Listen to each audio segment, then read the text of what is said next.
Hi. Okay, I'm going to try again. I tried a device that you wear in your head like this to hold my phone so I could show you my palette and then show you my studies and then show you how I was painting. Oh, it didn't work. Okay, so this is Sunday, the 7th, and I have done some work already in the studio for Art Bits, and I want to show you that. I want to show you my palette so you can see what I have, and then I'm going to show you what I've done so far, which I have taken videos of, but they're not any good because I had this thing and you were looking at the ceiling. It was really funny. And then I tried holding the phone. Well, of course, then you went all over the place. That was bad. So now I have you on a stick, on a stationary stick that I can rotate. So let's see how this goes and if this is not going to make you dizzy. First of all, let me show you. I'm going to stand up and I'm going to rotate very carefully. I'm going to rotate over here and show you that this is my palette. This is my palette area. I have a ton of brushes. Some of the brushes are old and need to be thrown away pretty soon. Others are not. So there's a lot of my tubes of paint. Here's more tubes of paint. Here's more tubes of paint.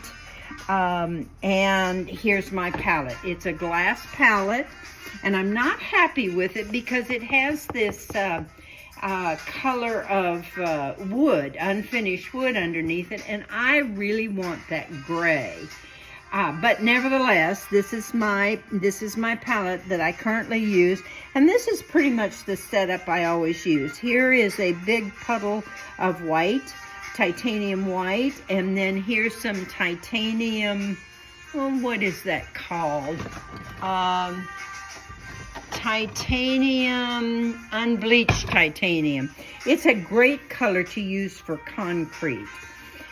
Naples yellow, yellow ochre, alizarin crimson, what's that called?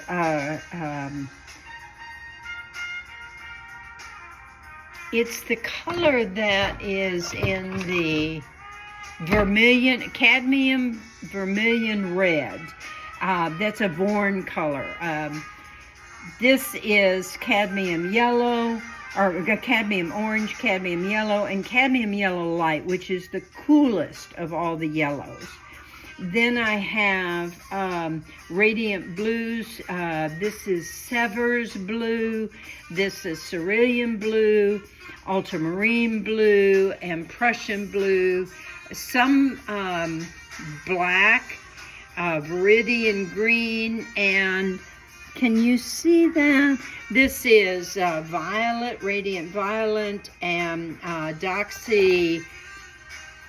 doxazine purple, and then right here is, this is hard for me to remember all these colors just spontaneously. The red oxide, which is, what is that color called? Anyway, you know what I'm talking about.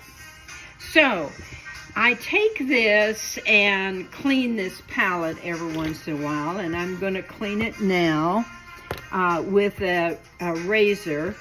And I have a wonderful coffee, empty coffee container that I put all the colors in that I no longer use now. And so this is, I've cleaned my palette off. That's enough. And can you see what that looks like? At some point, I will just simply bottle that up and throw it away. This is a brush cleaner. It's a it's a Chelsea product, and it's a non-toxic product. And this is Turpenoid over here, and this is Liquin. which is what I use as my medium. Or at least that's what I've been using as my medium lately. Okay, now, let me go over here, bring the picture over here, and I'm going to move this up just a little bit. And you can see that I have, again, well, let me show you my reference. This is my reference, and I've drawn my grid on here. This is my value study that I did from the reference. And now I have my 12 by 12 canvas panel, and I've drawn the grid on here, and I've used Vine charcoal to make my grid points that match the same grid points that I have put on a piece of cellophane and put over my original reference photograph. I took this photograph when I was in Galveston this past summer, or actually I think it was in May. And I was so moved about this poignant photograph of this dad toweling off his son after he'd been playing in the surf. The sun was obviously cold, and I just was very moved about it. I have two sons, so I'm partial to boys, although girls are just fine. Thank you very much. Anyway, so what I want to tell you about this, and what I did in those former videos that I did, I was trying to show you how I use these. See this little dot here, and this little dot here, and this little dot here? That's how I decided where the body would go without drawing a line and missing it and having to go back and erase it and everything. Now, I have messed up this leg, but I have a good idea of how I want to do that.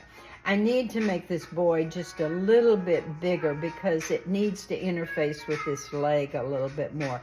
But you see, I have it all right here. I'm pretty happy with the proportions. I need to fix that hat a little bit. This needs to be a little more rounded. And again, I'm going back and forth, measuring where I am. I'm going to stop now because what I'm going to do is start working on the background here, the surf here, and I will make that into another video. So if you don't want to watch everything at once, you can break it and watch that other video later. Love you.